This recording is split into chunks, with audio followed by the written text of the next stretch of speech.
Écrire de Catherine Andrieux. Je n'ai jamais choisi d'écrire.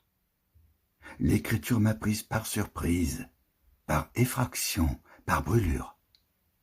Elle s'est levée au-dedans de moi comme une clameur sans origine, sans visage, sans pourquoi.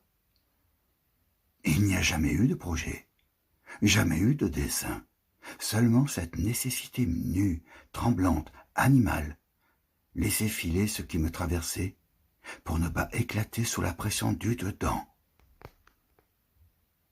Chaque mot posé est une plaie ouverte. Chaque phrase, une couture fragile qui tient ensemble ce qui menace de se disperser. Écrire, pour moi, n'a jamais été un choix.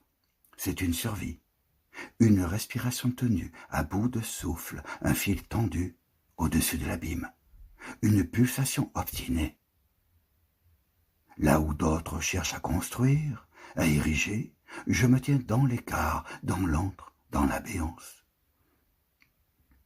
J'avance, en tâtonnant, non pas pour dire, mais pour atteindre. Atteindre le point d'incandescence où le sens bascule, où l'être vibre, où le visible se défait sous l'éclair de l'indicible. Je n'ai pas de message, pas de vérité, pas de réponse. J'ai cette vibration, cette matière brute, ce tremblement qui cherche forme. Je ne crois pas à l'écriture comme empire, j'y crois comme déroute, comme faille, comme chemin qui se creuse à mesure qu'on le marche. Écrire, c'est consentir à se perdre, c'est accepter que chaque texte soit un franchissement, une traversée, une métamorphose. Ce n'est pas une quête de lumière, c'est une plongée, une immersion dans les nappes souterraines, dans les couches mouvantes du rêve, du souvenir, de l'inconscient. Le langage n'est pas un outil que je maîtrise. Il est une matière vive qui me travaille, me modèle, m'inquiète. Il se dérobe, il résiste, il impose ses propres lignes, et moi, je m'y abandonne, je m'y heurte, je m'y laisse façonner. J'écris aussi parce que je suis du vivant, parce que je porte en moi le battement souterrain de toutes les vies, visibles et invisibles. J'ai l'âme ouverte au souffle frêle, au regard muet, aux présences animales qui frôlent ma solitude. Mon amour pour les animaux, pour ce peuple sans parole, éclaire mes phrases d'une lumière douce et vibrante.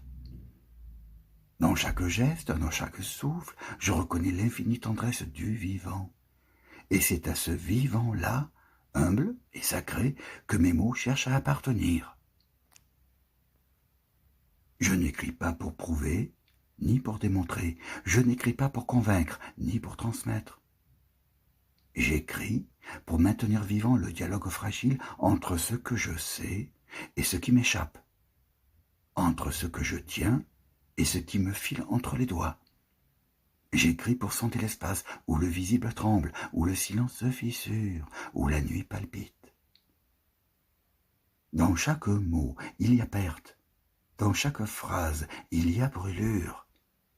Dans chaque texte, il y a un arrachement, une dépossession, une offrande. Écrire me coûte, m'écorche, me dépouille. Mais c'est par là précisément que je me tiens au plus près de moi. Non pas au plus près de ce que je crois être, mais au plus près de ce qui, en moi, s'invente à mesure que j'écris. Écrire, c'est habiter un seuil, c'est marcher au bord, c'est tendre la main vers l'invisible en sachant qu'il ne se laissera jamais saisir tout à fait. C'est persister malgré tout, à chercher, à creuser, à tracer des lignes, même si elles sont fragiles, même si elles s'effacent. Si je devais dire ce qu'est pour moi la vocation d'écrire, je dirais qu'elle est une forme d'amour radical. Un amour qui ne possède pas, qui ne retient pas, mais qui se donne, qui s'abandonne, qui accepte de brûler sans retour. C'est un amour sans objet, sans promesse, sans apaisement. Un amour qui se tient dans le pur mouvement, dans le pur élan, dans le pur vertige. Un un amour qui sait que nous ne sommes rien d'autre qu'un souffle parmi d'autres, une respiration parmi les bêtes, les arbres, les pierres, et qui dans l'ombre murmure « Je t'appartiens, ô vivant, toi qui m'englobes et me traverse. » Et je sais qu'au bout du compte, il ne restera peut-être rien. Rien d'autre que ce souffle, ce murmure, ce fil d'or vibrant, tendu entre moi et l'invisible. Rien d'autre que cette trace ténue, imperceptible, qui aura dit, contre le vent, contre l'oubli, j'étais là. J'ai cherché, j'ai aimé, j'ai brûlé. J'ai appartenu au vivant.